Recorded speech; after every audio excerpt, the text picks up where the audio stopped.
Indominus Rex, the one that started the apocalypse. Not a dinosaur, not even close. InGen didn't dig her out of the ground. They built her in a lab using 14 different species. Dinosaurs, reptiles, amphibians, and modern animals. Stitched together like a monster written by a committee with no safety protocols. Spinosaurus DNA for size. Velociraptor for intelligence. Cuttlefish for the ability to change skin color and fool thermal cameras. Tree frog to survive in cold climates. DNA tweaks that helped her hide from Jurassic World's tracking systems. She wasn't designed to fit into nature. She was designed to sell tickets. And then she escaped. The real horror? Indominus didn't rampage because she was broken. She rampaged because she was too functional. Every gene worked exactly as intended. She camouflaged, hid her heat signature, and turned raptors against their handlers. You saw it happen the moment the raptors broke formation in the field. She killed not just for food, she killed for sport. That detail wasn't subtle. What happens when a creature is smart enough to realize it was never meant to exist? Indominus answered that question by tearing through Jurassic World like the whole island personally offended her. She wasn't a monster, she was a mirror, built from human ambition, destroyed by the same. But Indominus was just the prototype. Then, the sequel made the nightmare smaller, faster, and easier to aim. Something that could follow orders. Something that didn't just survive in the wild, but could be pointed at a target and released like a biological weapon wearing skin.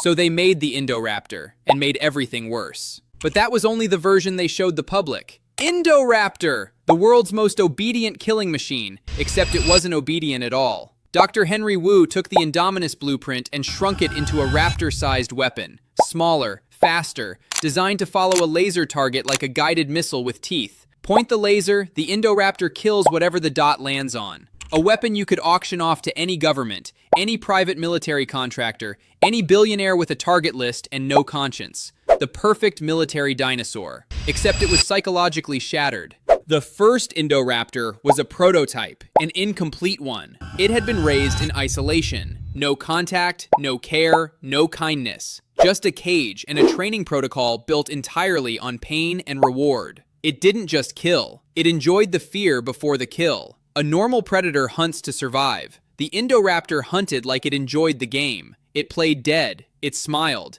It reached through cage bars, not to escape, but to make you think it wanted to. Wu didn't build a soldier. He built trauma with teeth. The Indoraptor wasn't defective. It was accurate, an exact reflection of how it was made. Still, compared to what came next in Camp Cretaceous, the Indoraptor was almost predictable. At least you could see it coming. Scorpius Rex! The one they buried in a file marked classified. The hybrid InGen built, panicked about, and tried to erase from history. Dr. Wu's earliest attempt at a hybrid predator, and it failed so catastrophically, they locked it underground on Isla Nublar and hoped everyone forgot.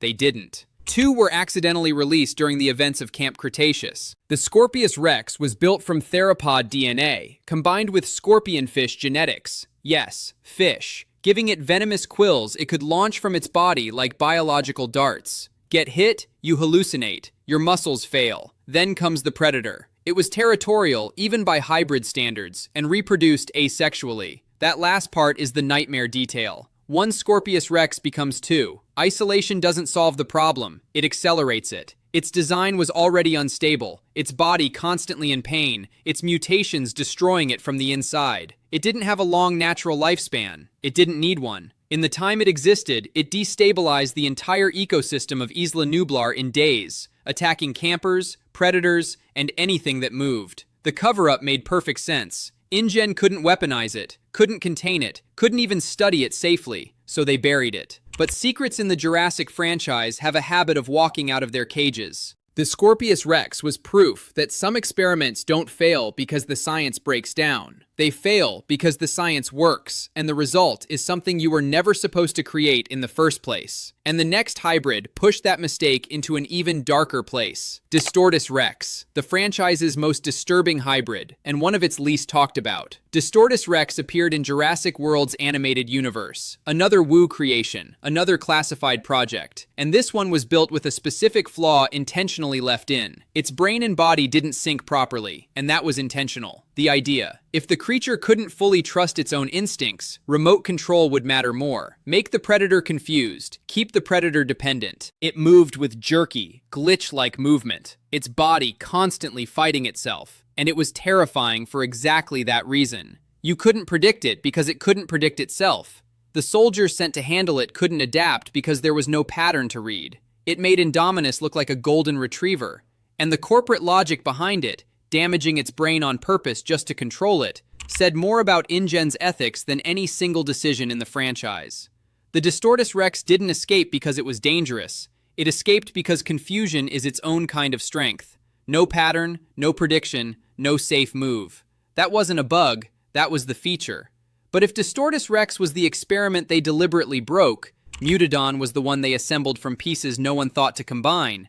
Mutadon, half pterosaur, half something that should never have met a pterosaur. Mutadon was engineered using pterosaur DNA mixed with bat-like traits and bird-of-prey traits that gave it echolocation. A flying hybrid that could hunt in total darkness and navigate through tight spaces that grounded predators couldn't reach. It sounds impressive until you realize the problem. A flying hybrid with echolocation and predator instincts is basically a missile you've given eyes, wings, and a vendetta. Mutadon wasn't the largest threat in the franchise. It was the most mobile one, and mobility in a predator changes everything. Every previous hybrid was eventually fenced, cornered, or brought down by terrain. Indominus was trapped by the lagoon. Indoraptor was cornered inside a mansion. Mutadon had no terrain. It owned the air. It stayed off the main movie screen, but that makes it creepier, because it suggests more hybrids existed in the shadows. Mutadon is the reminder that the sky was never safe. And then the franchise stopped pretending anatomy had rules.